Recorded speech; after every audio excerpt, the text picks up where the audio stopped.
আজ ৮ মুহররম জুমার দিন কষ্ট করে দোয়াটি 11 বার পড়ুন। জীবনের সকল গুনাহ মাফ হবে, জান্নাত নসিব হবে। মুহররম মাস হিজরি সনের প্রথম মাস। মুহররম শব্দের অর্থ নিষিদ্ধ, সম্মানিত, মর্যাদা সম্পন্ন।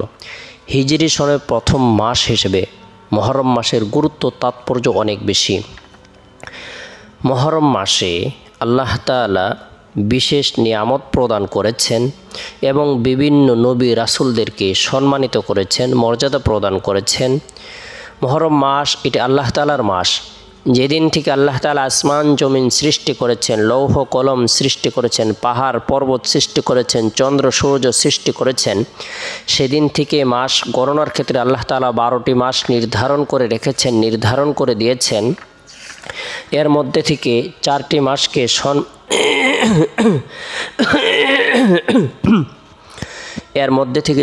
মাসকে সম্মানিত মাস বলে আখ্যায়িত করেছেন। আল্লাহ তাআলা বলেন, ইন্না ইদ্দাতাশ শুহুরি ইনদাল্লাহি 12 শাহরান ফি কিতাবিল্লাহি ইয়াওমা খালাকাস সামাওয়াতি ওয়াল আরদা মিনহা আরবাআতুন হুরুম ذلك الدين القيم فلا تظلموا فيهن أنفسكم وقاتلوا المشركين كافة كما يقاتلونكم كافة واعلموا أن الله مع المتقين।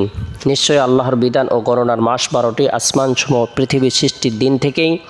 তন্মধ্যে থেকে 4টি সম্মানিত, এটি সুপ্রতিষ্ঠিত বিধান। সুতরাং তোমরা এর মধ্যে নিজেদের প্রতি অত্যাচার করো না, আর মুশরিকদের সঙ্গে তোমরা যুদ্ধ করো সমবেতভাবে, যেমন তারাও তোমাদের সঙ্গে যুদ্ধ করে যাচ্ছে সমবেতভাবে। আর মনে রেখো, আল্লাহ মুত্তাকিদের সাথে রয়েছেন। সূরা তওবা আয়াত নং 36। মুহররম মাস এটি আল্লাহ তাআলার পক্ষ থেকে বিশেষ একটি বরকতপূর্ণ মাস। মুহররম মাসের মধ্যে সবচেয়ে গুরুত্বপূর্ণ কিছু আমল রয়েছে, যে আমলের মাধ্যমে বান্দার পূর্ববর্তী এবং পরবর্তী 1 বছরের গুনাহ আল্লাহ তাআলা মাফ করে দিবেন।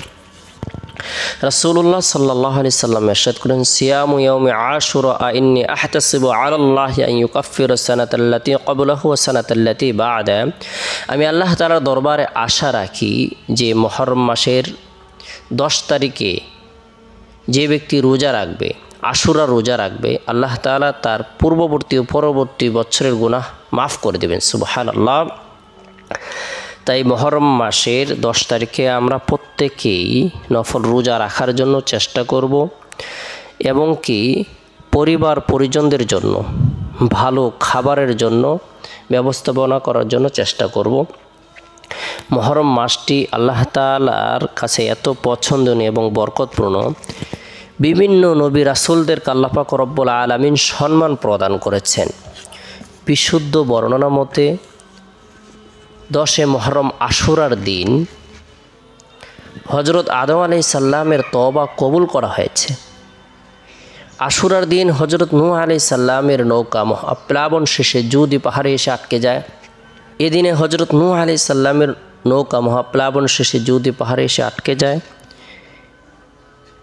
আশুরার দিন হযরত মূসা আলাইহিস সালাম ও তার সম্প্রদায় বনি ইসরাইল ফেরাউনের জুলুম নির্যাতন থেকে মুক্তি পান এবং ফেরাউন সদল বলে পানিতে ডুবে ধ্বংস হয়। এছাড়াও অনেক ঐতিহাসিক ঘটনা এই দিনে সংঘটিত হয়েছে। ঈমান ও কুফরের লড়াই হয়েছে, হক ও বাতিলের দ্বন্দ্ব সংঘাত হয়েছে। পরিণামে সর্বদা আল্লাহ তাআলা হক ও হক্কানিয়তকে জয়ী করেছেন এবং বাতিল অপশক্তিকে পরাজিত করেছেন। আশুরার দিনে হযরত ইব্রাহিম আলাইহিস সালামকে আল্লাহ তাআলা জ্বলন্ত আগুন থেকে রক্ষা করেছেন। নমরুদ ইব্রাহিম আলাইহিস সালামকে চিরতরে ধ্বংস করার জন্য আগুনের ব্যবস্থাপনা করেছিল, সেখান থেকে আল্লাহ তাআলা তাকে কুদরতিভাবে হেফাজত করেছেন। ইব্রাহিম আলাইহিস সালাম জন্মগ্রহণ করেছে, আল্লাহ তাআলা আসমান সমূহ সৃষ্টি করেছেন আশুরার দিনে, পাহাড় সমূহ সৃষ্টি করেছে, লৌহ কলম সৃষ্টি করেছেন, চন্দ্র সূর্য সৃষ্টি করেছেন। আশুরার দিনটি আল্লাহ তাআলার কাছে অনেক পছন্দনীয় একটি দিন। তাই মুহররম মাস আল্লাহ তাআলার মাস, সম্মানিত মাস। মুহররম মাসের ফজিলতকে সামনে রেখে এবং কি জুমার দিনের ফজিলতকে সামনে রেখে প্রত্যেকে আমরা আমাদের সময় সুযোগ অনুপাতে নফল ইবাদত বন্দেগী করার জন্য চেষ্টা করব। নফল নামাজ পড়ব, কোরআন তেলাওয়াত করব, জিকির আজগার করব, তাসবিহ তাহলিল পাঠ করব, রব্বুল আলামিনের দরবারে রুনাজারি করব। আল্লাহ পাক রব্বুল আলামিন জীবনের সকল গুনাহকে মাফ করে দিবেন, দোয়াকে কবুল করবেন। জুমার দিন এমনই বরকতপূর্ণ একটি দিন, যে দিনটি সাপ্তাহিক সকল দিন থেকে শ্রেষ্ঠ দিন। এদিন আল্লাহ তাআলা দোয়া কবুল করে থাকেন, অসংখ্য অগণিত নারী পুরুষদেরকে ক্ষমা করে দিয়ে থাকেন। আমরা প্রত্যেকে গুরুত্ব সহকারে, বিশেষ করে মহরম মাসটিকে গুরুত্ব প্রদান করব, জুমার দিনটিকে গুরুত্ব প্রদান করব। জুমার দিনের গুরুত্বপূর্ণ আমলও রয়েছে। জুমার দিন বিশেষ করে কোনো ব্যক্তি যদি নফল ইবাদত বন্দেগী করে, দুরুদের আমল করে, কোরআন তেলাওয়াতের আমল করে, আল্লাহ তাআলা তার পদমর্যাদাকে বৃদ্ধি করে দেবেন। জুমার দিনের গুরুত্বপূর্ণ আমলসমূহের মধ্যে থেকে ফজিলতপূর্ণ একটি আমল হলো সূরাতুল কাহাফ তেলাওয়াত করা। যে ব্যক্তি জুমার দিন সূরাতুল কাহাফ তেলাওয়াত করবে, আমল করবে, আল্লাহ পাক রব্বুল আলামিন তার জন্য যে নিয়ামত প্রদান করবেন, আল্লাহ তাআলা তার ঈমানের মধ্যে একটি নূর প্রদান করবেন, যে নূরটি দীর্ঘ 1 সপ্তাহ পর্যন্ত তার অন্তরের মধ্যে চমকাইতে থাকবে।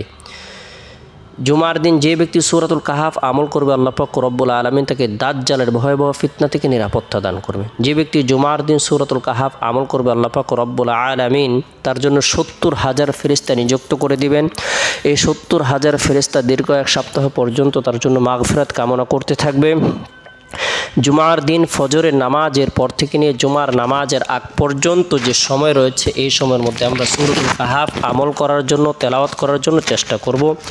এরপরে জুমার দিন জুমার নামাজ সম্পূর্ণ করার পর, মা বোনেরা জোহরের নামাজ সম্পূর্ণ করার পর নিরিবিলি এক পরিবেশের মধ্যে বসে গুনাহ মাফের উদ্দেশ্যে তওবার নিয়তে কষ্ট করে 11 বার ইস্তিগফারের আমল করব। আস্তাগফিরুল্লাহ রব্বি মিন কুল্লি যামবি ওয়া আতুবু ইলাইহি, আস্তাগফিরুল্লাহ রব্বি মিন কুল্লি যামবি ওয়া আতুবু ইলাইহি।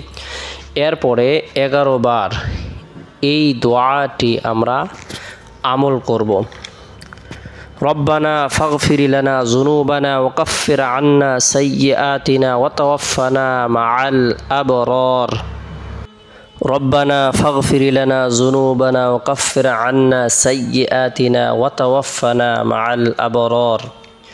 হে আমাদের রব, আমাদের সকল গুনাহ মাফ করো এবং আমাদের সকল দোষ ত্রুটি দূর করে দাও, আর আমাদের মৃত্যু দাও নেককার লোকদের সাথে। সূরা আল ইমরান আয়াত নং 193। যে ব্যক্তি গুরুত্ব সহকারে এই দোয়াটি আমল করবে, আল্লাহ তাআলা তার জীবনের সগীরা কবিরা, জাহিরি বাতিনি, শিরিক বিদাত, ইচ্ছায় অনিচ্ছায়, গোপনে প্রকাশ্যে সকল গুনাহগুলোকে মাফ করে দিবেন। আল্লাহ তাআলা তার পদমর্যাদাকে বৃদ্ধি করে দিবেন। আল্লাহ তাআলা অসংখ্য অগণিত নেকি দ্বারা ভরপুর করে দিবেন। এরপরে আমল করার পরে হাত উত্তোলন করে রব্বুল আলামিনের দরবারে রুনাজারি করব, আল্লাহ তাআলা যেন জীবনের সকল গুনাহগুলো ধুয়ে মুছে নবজাত শিশুর ন্যায় নিষ্পাপ করে দেন।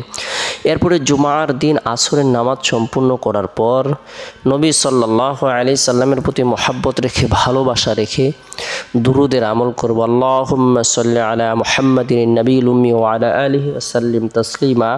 কোনো ব্যক্তি যদি এই দুরুদের আমল করে, আল্লাহ তাআলা তার জীবনের সগীরা গুনাহগুলোকে মাফ করে দিবেন। তাই দুরুদের আমল করব। এরপরে মাগরিবের পূর্ব মুহূর্তে সূরাতুল ইখলাস যতবার সম্ভব হয় তেলাওয়াত করব। তওবার নিয়তে ইস্তিগফারের আমল করব, দুরুদের আমল করব।